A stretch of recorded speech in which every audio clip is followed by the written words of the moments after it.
di waxaat bismillah macha allah suma gars yi di leen bëggee bu baax a baax a baax di sant yàlla borom bi bu baax fa tubaarkàlla macha allah di ko déggaat suñu bopp ak njaboot gi ak waajur yi bu baax di leen sant ndax ku santul ni doo gaaw sant yàlla alhamdulilah macha allah di julli ci yonente bu tedd bi allahumma salli ala sayyidina muhammadin wa sallim live nañu sànq di ci remercier coach Bakary bu baax a baax a baax ak ki nga xamante ne nii moom mooy mon très cher docteur borom opération yi. waaw su ma ñëwee rek xam ngeen ne am na lu xew su ma ñëwee rek waxoon naa leen nee naa leen su ma duggee ci tunnel yi ba génn dinaa leen wax kan moo blessé te effectivement blessure am na Pokola moo blessé waaw Pokola Baldé moom moo blessé donc rumeur yu ñu doon wax lu am la Pokola est blessé aux hanches supposé xaaral ma def le conditionnel ah pour mu gën a leer parce que Sénégal lañ nekk il serait blessé waaw Pokola serait blessé. N'est-ce pas aux hanches donc moom moo narul bëre le 22 bu soobee yàlla bien sûr duñ taal suñu live aussi di wax ay information nii dañu am lu ñu leer nañ pour dokkee wax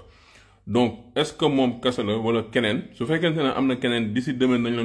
leen ko wax wala boog d'ici ci kanam mais li Fadam doon wax naan ci affaire certificat gis ngeen ko ci page am loolu lu am la parce que Fadam nag ak lu waaye mën a wax il est renseigné xam naa nag du mën a wax kan la mais ñun aussi on peut aller plus loin. mais ci affaire yu ñu am jusqu'à preuve du contraire Pokola il est blessé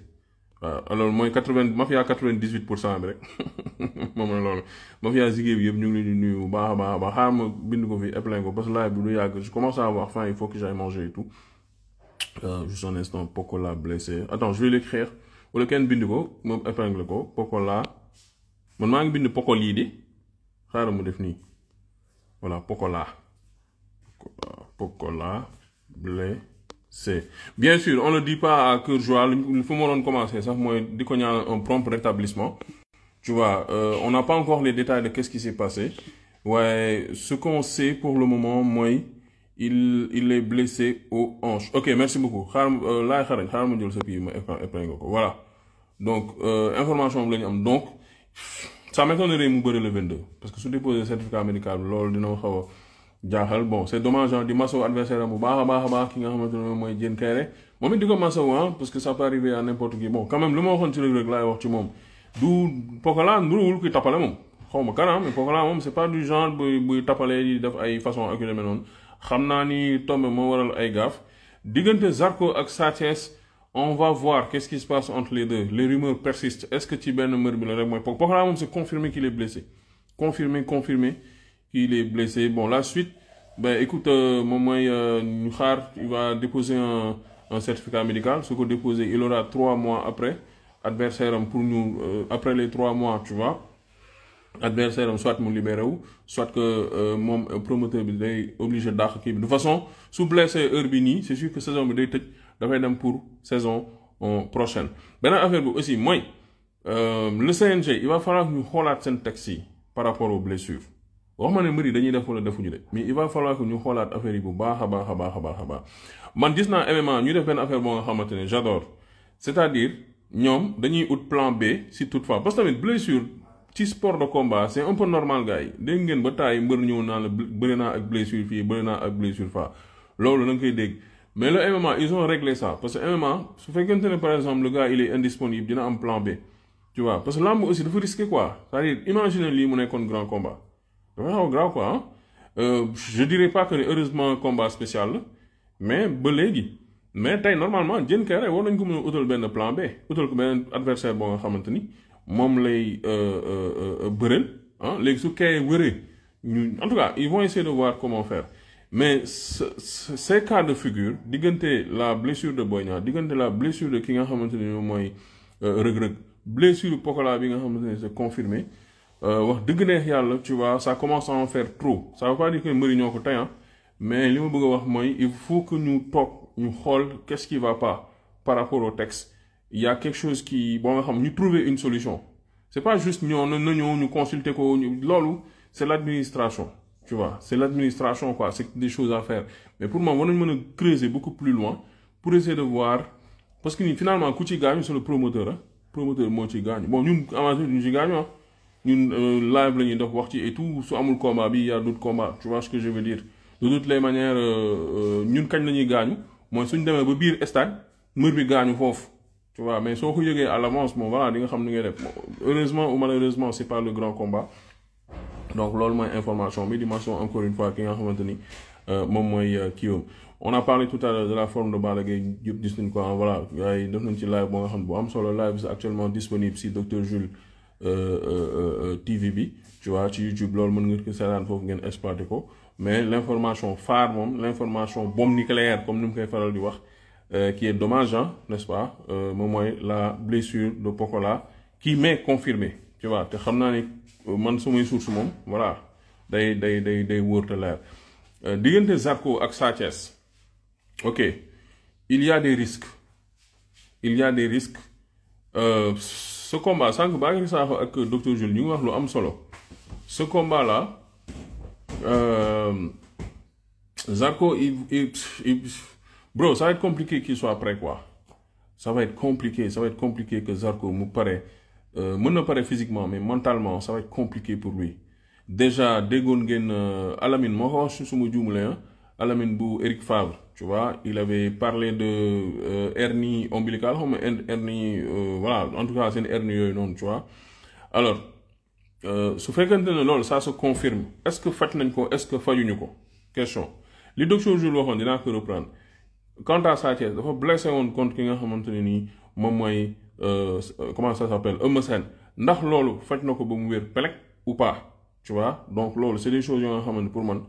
on doit pouvoir le revoir discale voilà hernie discale am na hernie discale am na hernie ombilicale merci beaucoup Alassane Keita parce que discale c'est la colonne vertébrale ci dos bi ci ginnaaw tu vois nga boole ci dig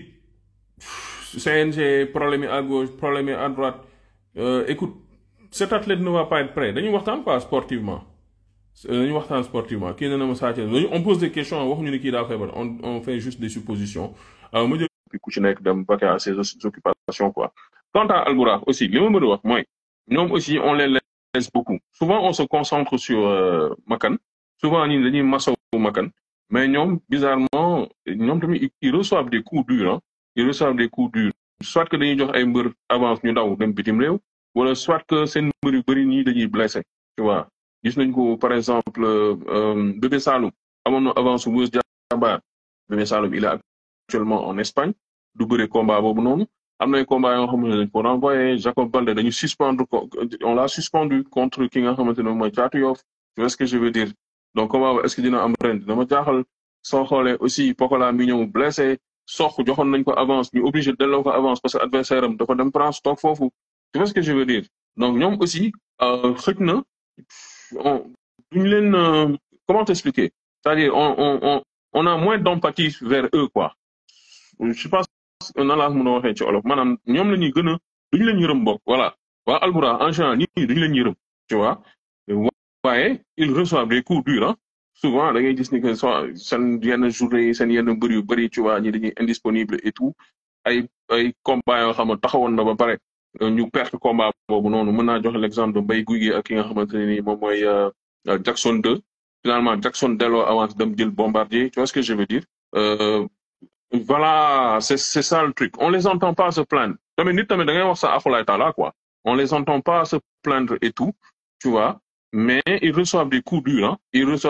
durs parce que lii c'est un coup dur su fekk si beneen tegoo instant bi nii ben écoute voilà ce sera quand même quelque chose de fi Lamine maa ngi lay jéem a jël attends je vais essayer de te prendre j'ai un peu abusé là je vais essayer de prendre Lamine Diouf et puis je pense que c'est un proche de Sa Thiès encore une fois li ma leen waxoon sànq laa leen wax nee naa ne lamb soo leen déggee benn rumeur à 98% c'est vrai il va y avoir un taux 2% de meew kanja tu vois ce que je veux dire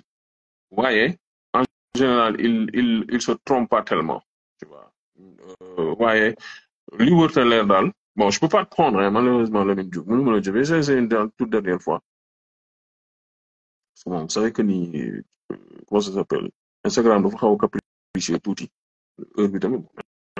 live bi doy na tey fu nga dem tëddi la Happy Olonzo maa ngi nuyu baax a baax alors bon voilà donc on va attendre un peu su fekkente ne dugg na xëy na su duggul ñu xamante ne moom mooy loolu on va aller se coucher wala bon on va aller regarder autre chose affaire yi moom mooy loolu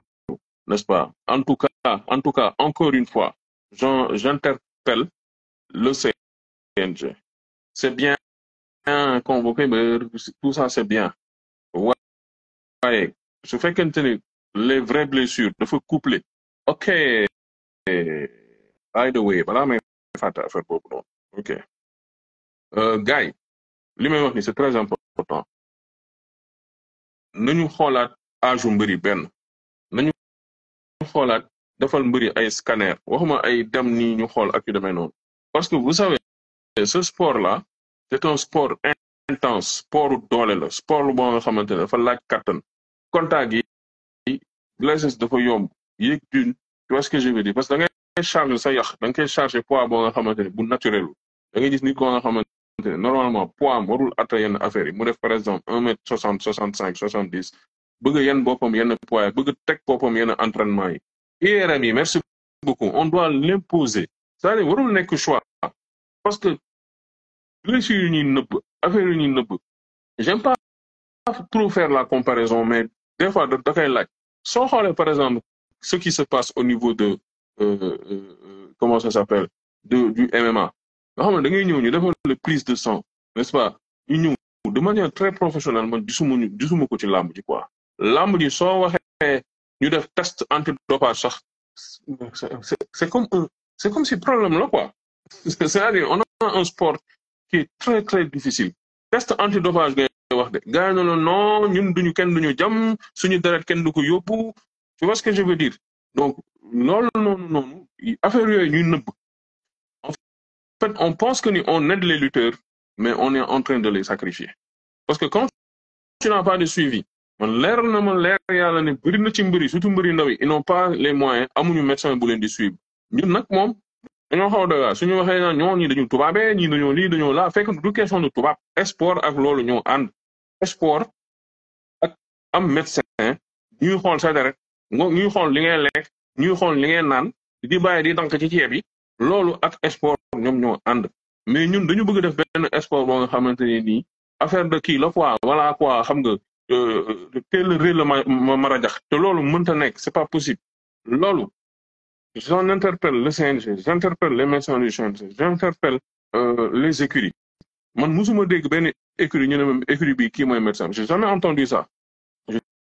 c'est un peu compliqué de nature musuma gis entraînement mbër seen école yi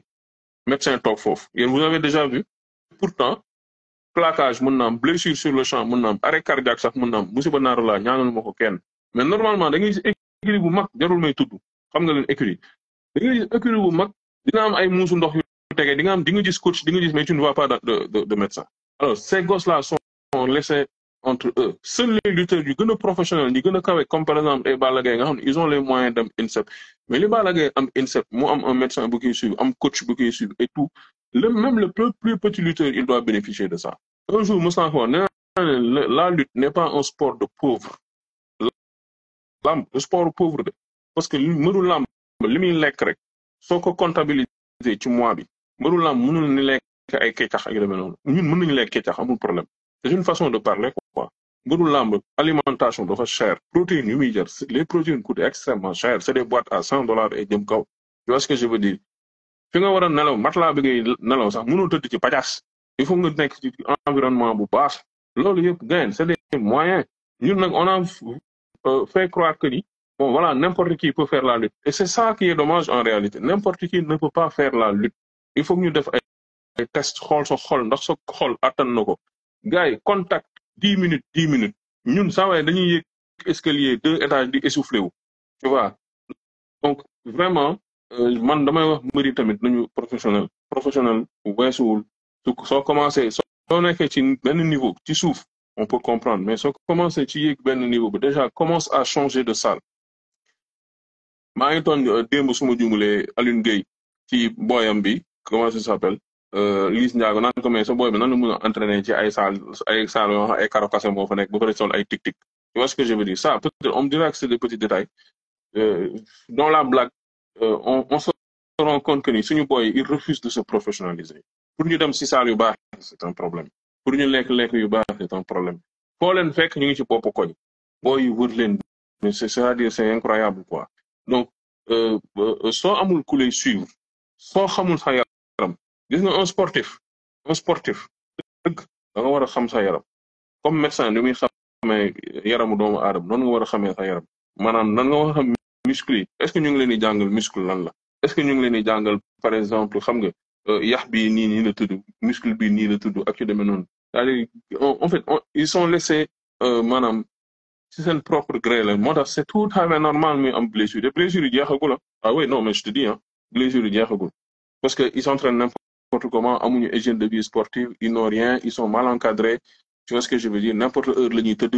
et tout ça loolu ak sport àndu làmb bi du sport neexul wax nag ce sport ce làmb là wala làmb di ñuy wax nit ko bëgg nag mais c'est pas ça n'a rien à voir avec le sport ça n'a absolument rien à voir donc vraiment loolu lañ bëggoon wax en tout cas live bi waxoon naa ko du yàgg live bu gàtt lay nekk la nouvelle pour ñi nga xamante ne ñoom ñoo dab live mooy Pokola Baldé il est blessé à la hanche ci la ma jot a jënd ci information adversaire am ñu ngi koy masawu entre Sa Thiès ak Zarko on va suivre ça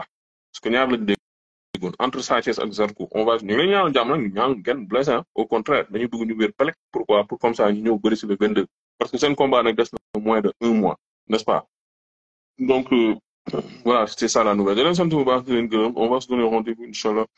peut-être tout à l'heure su fekkente ne am nañ nouvelle dina ñuy guddee tudd c'est la mafia Ziguèye guddee tudd teel a yow su ñu amee des nouvelles on va dañuy taal suñu live tu vois ce que je veux dire maanaam da ngay xaar kii bi voilà mi ngi naan ok cool sinon ñu xaar taaxilu ba demee ñu gën a yaatal fekk ñu am yeneen information live bu Lamb Diaspora na laay def suma gars yi man dem